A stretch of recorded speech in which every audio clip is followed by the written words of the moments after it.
Hello students, আজকের বিষয় residential status. তোমরা তখন বুঝতে পেরে গেছো যে রেসিডেন্সিয়াল স্ট্যাটাস বলতে কি বোঝানো হচ্ছে, অর্থাৎ আবাসিক মর্যাদা। অর্থাৎ একজন ব্যক্তি তিনি ভারতবর্ষের ক্ষেত্রে আবাসিক অথবা আবাসিক কিনা সেটা বিচার্য বিষয়। কারণ আমাদের ভারতবর্ষে যে ট্যাক্সেবল বিষয়টা চলে, অর্থাৎ ট্যাক্স বা কর কাঠামো চলে, সেটা মূলত নির্ভর করে ওই ব্যক্তির রেসিডেন্ট অর নন রেসিডেন্টের বিষয়ের উপর, অর্থাৎ রেসিডেন্সিয়াল স্ট্যাটাসটি কীরকম, অর্থাৎ ওই ব্যক্তির আবাসিক মর্যাদাটা কীরকম, সেটা আমাদের জানার বিষয়।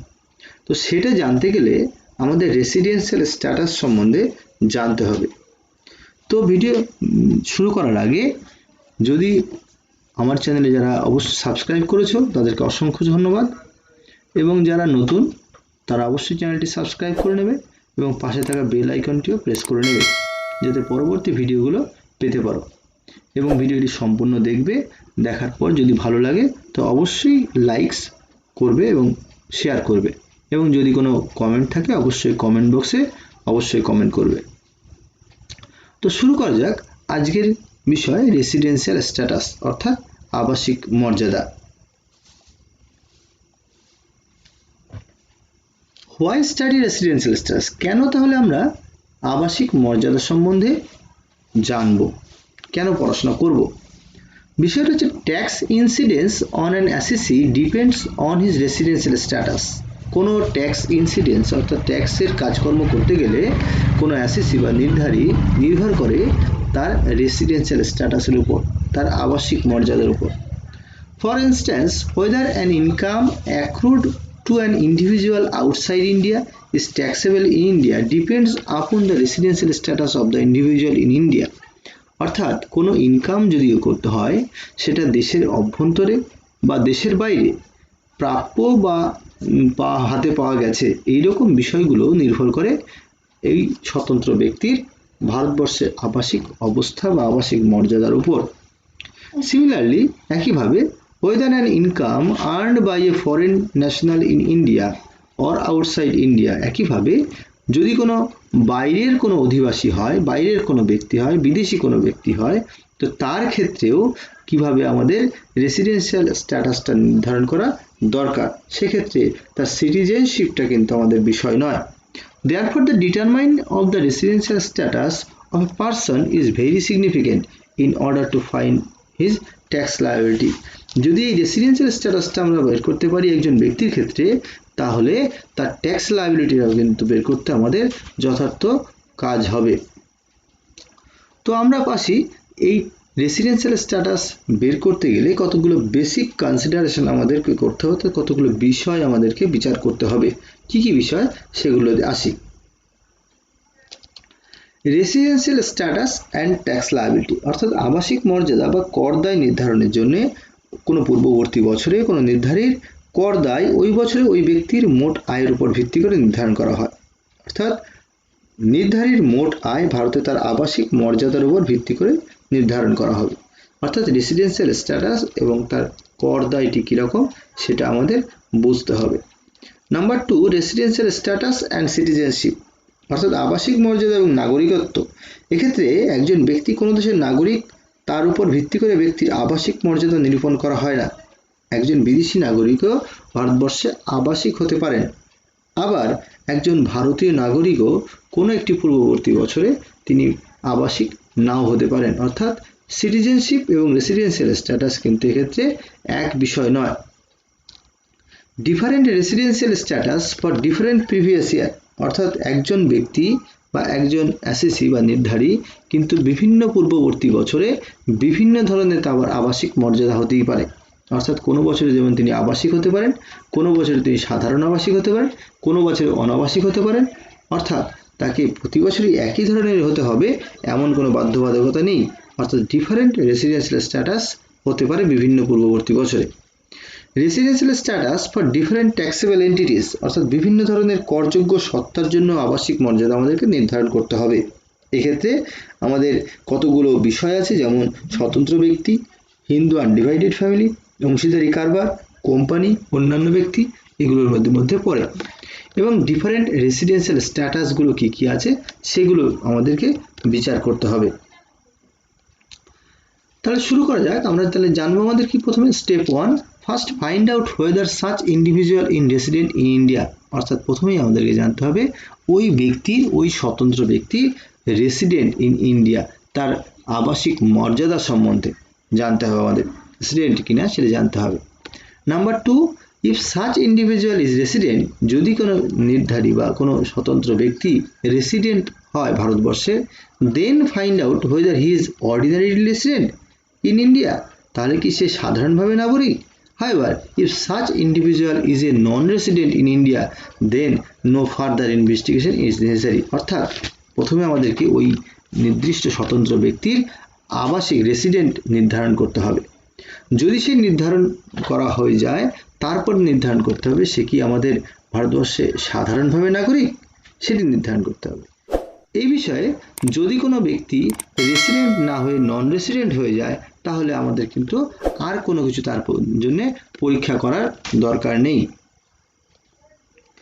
এবার আমরা জানি ট্যাক্সেবল এন্টিটি কথা বলছি, অর্থাৎ এই রেসিডেন্সিয়াল স্ট্যাটাস ভারতবর্ষের ক্ষেত্রে কাদের ক্ষেত্রে নির্ধারণ করতে হবে। এই taxable entity can be an individual, একজন স্বতন্ত্র ব্যক্তি, এ হিন্দু আনডিভাইডেড ফ্যামিলি, একটা হিন্দু অবিভক্ত পরিবার, ই ফার্ম, একটা প্রতিষ্ঠান, এই person of association of person, একটা সংযুক্ত ব্যক্তিবর্গের সমিতি, জয়েন্ট স্টক অফ কোম্পানি, যৌথ মূলধনী কোম্পানি, এনি আদার পার্সন বা অন্যান্য ব্যক্তি, এই সমস্ত ব্যক্তির ক্ষেত্রে আমাদের রেসিডেন্সিয়াল স্ট্যাটাস নির্ধারণ করতে হবে। তো আমরা এখানে মূলত অ্যান ইন্ডিভিজুয়াল, অর্থাৎ একজন স্বতন্ত্র ব্যক্তির রেসিডেন্সিয়াল স্ট্যাটাস বা ট্যাক্সেবল এন্টিটি সম্বন্ধেই আমরা বিষয়টিতে আলোচনা করব। তো how to determine the residential status of the individual, অর্থাৎ তাহলে কিভাবে আমরা কোনো ব্যক্তির রেসিডেন্সিয়াল স্ট্যাটাস আমরা নির্ধারণ করব। হ্যাঁ, নির্ধারণ করার কতগুলো ক্রাইটেরিয়া আছে, কতগুলো শর্ত আছে, সেই শর্তগুলোকে আমাদের পালন করতে হবে। তবে এসে আসা যাক শর্তগুলো কি কি।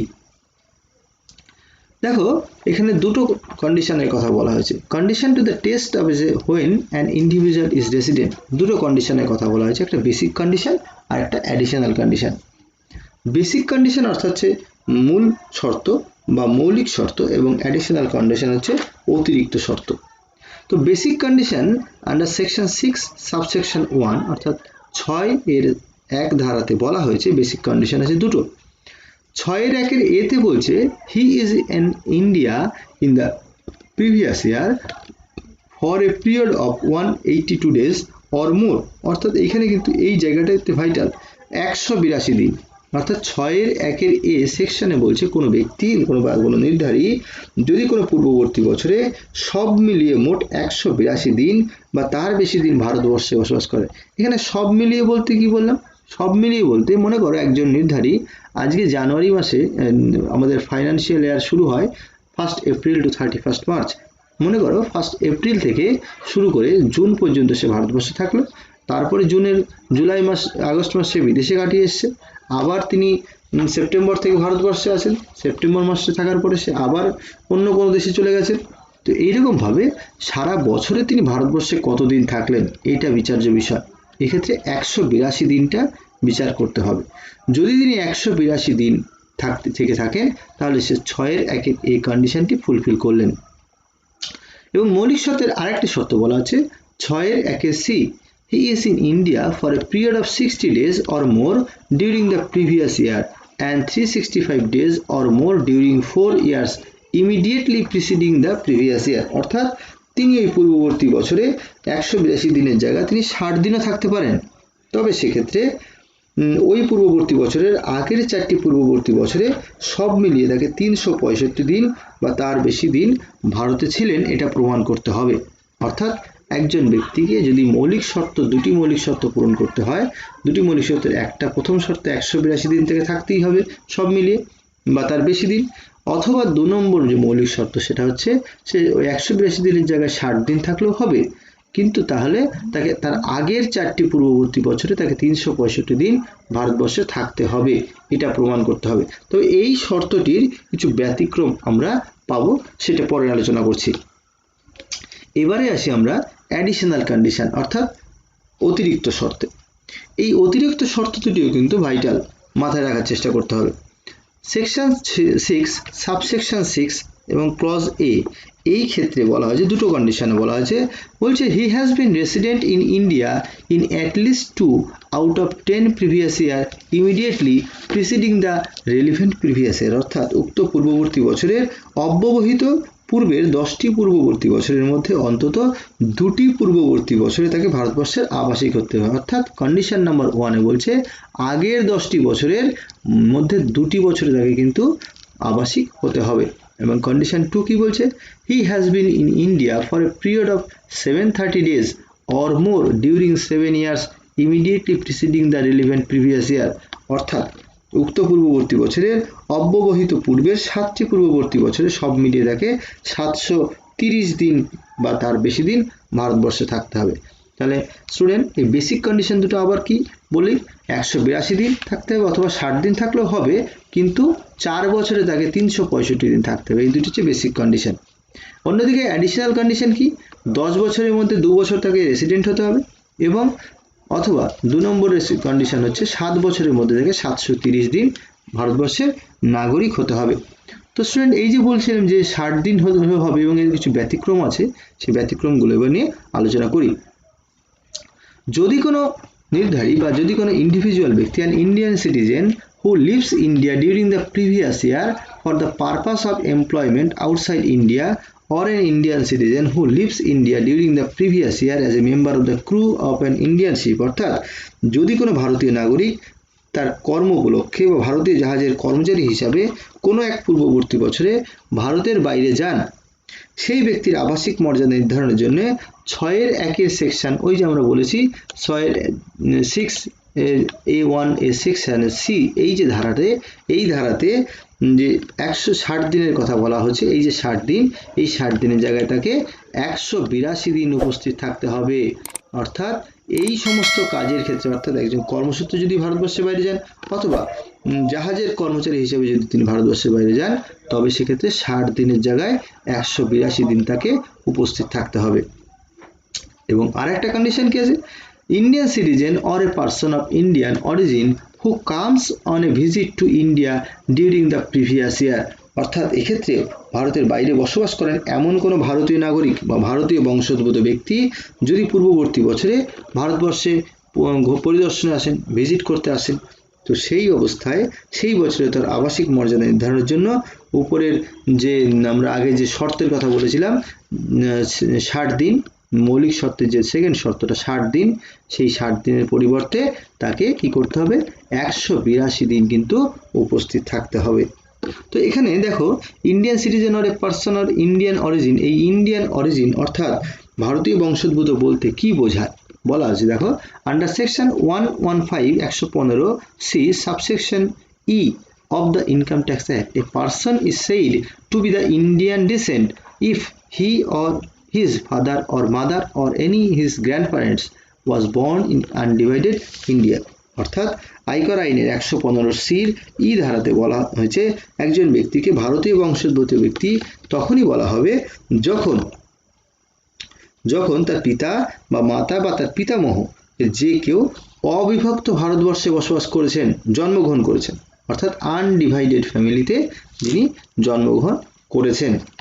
তো স্টুডেন্ট এবারে আসা যাক, আমরা বেসিক কন্ডিশন জানলাম এবং অ্যাডিশনাল কন্ডিশন জানলাম এবং তার এক্সেপশনও জানলাম। এবারে আসি একজন ব্যক্তির নির্ধারণ করতে গিয়ে একজন রেসিডেন্টের কি ধরনের তারা রেসিডেন্ট হতে পারে সে বিষয়ে আসি। এখানে দেখা একটা চার্টের মধ্যে দেখানো হয়েছে একজন ব্যক্তির রেসিডেন্সিয়াল স্ট্যাটাস কি কি ধরনের হতে পারে। রেসিডেন্সিয়াল স্ট্যাটাস মূলত দু ধরনের, একটা রেসিডেন্ট, একটা নন রেসিডেন্ট। যদি কোনো ব্যক্তি রেসিডেন্ট হন তাহলে সে দু ধরনের রেসিডেন্ট হতে পারে, একটা রেসিডেন্ট অ্যান্ড অর্ডিনারি রেসিডেন্ট এবং resident but not ordinary resident, অর্থাৎ তিনি রেসিডেন্ট হবেন অর্থাৎ আবাসিক এবং সাধারণভাবে আবাসিক হতে পারেন, অথবা আবাসিক কিন্তু তিনি সাধারণত আবাসিক নন, এটা হতে পারে, এবং অন্যদিকে অনাবাসিক বলে হতে পারেন। এবারে আসি আমরা এই ব্যক্তিগুলো যে আমরা আগে কন্ডিশনগুলো বলেছি সেই কন্ডিশনগুলোর ক্ষেত্রে সাহায্য নিয়ে কিভাবে রেসিডেন্ট, নন রেসিডেন্ট বা এই রেসিডেন্ট, অর্ডিনারি রেসিডেন্ট এবং resident but not ordinary resident আমরা বিচার করব। Resident and not ordinary resident কি বলছে, assessee should be satisfies at least one of the basic condition.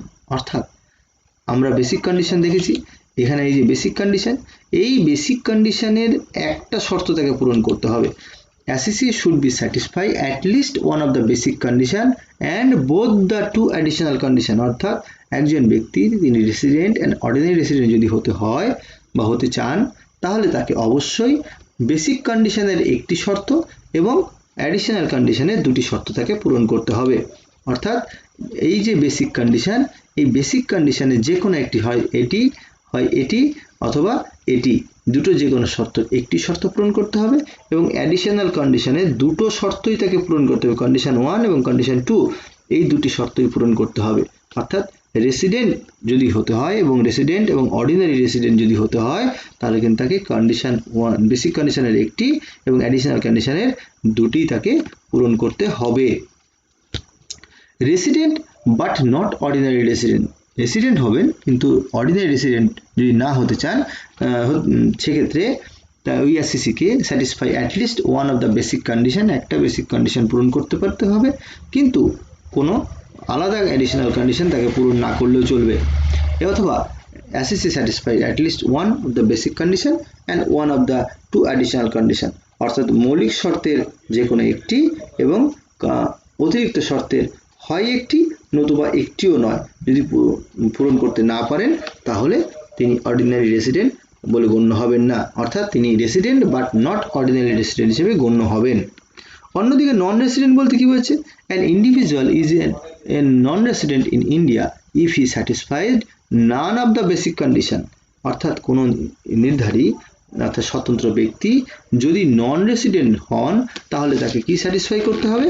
তাকে তিনি যে আমাদের যে বেসিক কন্ডিশনগুলো ছিল, এই যে বেসিক কন্ডিশন যে দুটো কন্ডিশন কথা বলা ছিল, কন্ডিশন 1 এবং কন্ডিশন 2, এই কন্ডিশন দুটি যদি একটি শর্তও তিনি পূরণ করতে না পারেন, তাহলে তিনি কিন্তু নন রেসিডেন্ট হিসেবেই গণ্য হবেন। তো স্টুডেন্ট, এই তিনটি বিষয় ভিডিওটি পজ করে নিয়ে খাতায় লিখে নিতে পারো এবং মাথাতেও বিষয়টাকে ভালো করে বুঝে নেওয়ার চেষ্টা করতে পারো। অর্থাৎ অর্ডিনারি রেসিডেন্ট অ্যান্ড অর্ডিনারি রেসিডেন্টের ক্ষেত্রে বেসিক কন্ডিশনের একটি এবং বোথ অ্যাডিশনাল কন্ডিশন দুটোই, বা রেসিডেন্ট বাট নট অর্ডিনারি রেসিডেন্টের ক্ষেত্রে বেসিক কন্ডিশন একটি হয়, অ্যাডিশনাল কন্ডিশনের একটিও না, অথবা অ্যাডিশনাল কন্ডিশনের একটি যদি পূরণ করতে পারেন, তবে তিনি resident but not ordinary resident হবেন। এবং অন্যদিকে নন রেসিডেন্ট যদি হয়, তাহলে তাকে বেসিক কন্ডিশনের একটিও যদি তিনি পূরণ করতে না পারেন, তাহলে তিনি নন রেসিডেন্ট বলে গণ্য হবেন। এবার আসি যে এইবার রেসিডেন্ট নির্ধারণ হয়ে যাওয়ার পর বিভিন্ন ধরনের রেসিডেন্সিয়াল স্ট্যাটাস তো আমরা জেনে ফেললাম। এইবার ইনসিডেন্ট অফ ট্যাক্স, কিভাবে কার উপরে ট্যাক্স নির্ধারণ করা হবে সে বিষয়টা এখানে উল্লেখ করা হয়েছে। এখানে OR মানে অর্ডিনারি রেসিডেন্ট, NOR মানে নট অর্ডিনারি রেসিডেন্ট, আর NR মানে non resident. The income received or deemed to be received in India, whether earned in India or elsewhere, অর্থাৎ আয় পাওয়া গেছে অথবা আয় প্রাপ্ত হয়েছে বা অনুমোদিত হয়েছে, এরকম যদি কোনো বিষয় থাকে, তো সবার ক্ষেত্রে, এবং সেটা যদি ভারতবর্ষে হয়ে থাকে বা কোনো রেসিডেন্ট হয়ে থাকে, তাহলে সেটি সবার ক্ষেত্রেই ট্যাক্সেবল। ইয়েস ইয়েস ইয়েস, তোমরা চারটি দেখে অবশ্যই বুঝতে পারছো যে এখানে কি বলা আছে।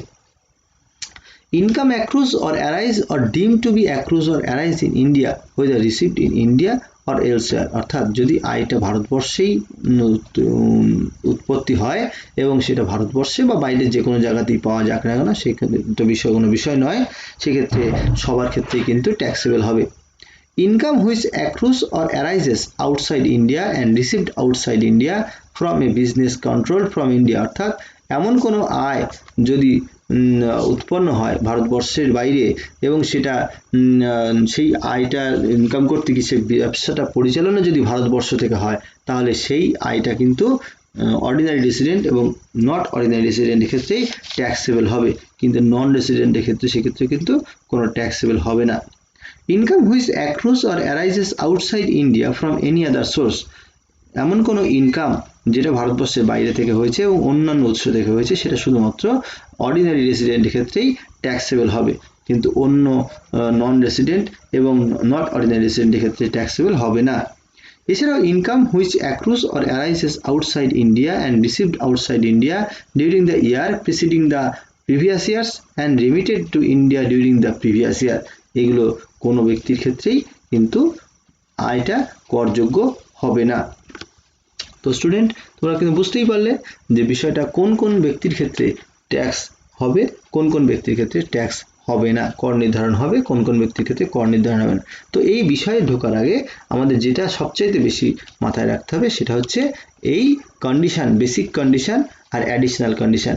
এই বেসিক কন্ডিশন আর অ্যাডিশনাল কন্ডিশন যদি আমরা মুখস্থ করতে পারি বা যদি আমরা ভালো করে বুঝে নিতে পারি, তাহলে কিন্তু আমাদের এই ক্ষেত্রে কোনো ব্যক্তি, কোনো ইন্ডিভিজুয়াল ব্যক্তির বা পার্সনের রেসিডেন্সিয়াল স্ট্যাটাস বের করা কোনো প্রবলেমের মধ্যেই পড়ে না। তো আমাদের যখন প্রবলেম সলভিং এর বিষয়গুলো আসবে, তখন ওই ব্যক্তির প্রিভিয়াস ইয়ারগুলোর বেসিক কন্ডিশন এবং অ্যাডিশনাল কন্ডিশনগুলোর মধ্য দিয়ে তার আবাসিক মর্যাদা অবশ্যই নির্ধারণ করবে। যদি কোনো সমস্যা হয় বুঝতে, তবে অবশ্যই কমেন্ট বক্সে কমেন্ট করবে এবং উত্তর দেওয়ার চেষ্টা করা হবে।